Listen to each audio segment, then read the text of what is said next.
atao hoe zo fananantany.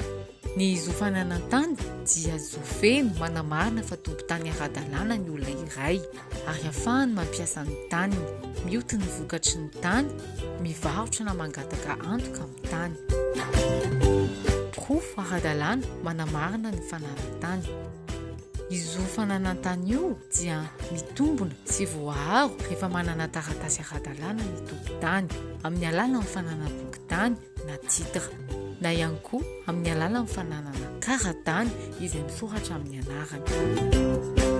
Tombontsoa azo avy amin'ny fananana boky tany na kara-tany.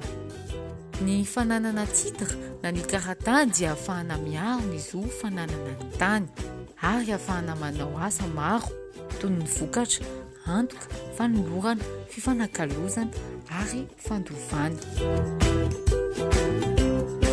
Aza dino, entiny iarovana ny zo fananantany ny fananana titra sy ny kara-tany manoloana ireo mikasa haka ny tany mba ho ampiasainy. Zarao apartao amin'ny namanao ho fanampiana azy ireo. Misaotra tompoko.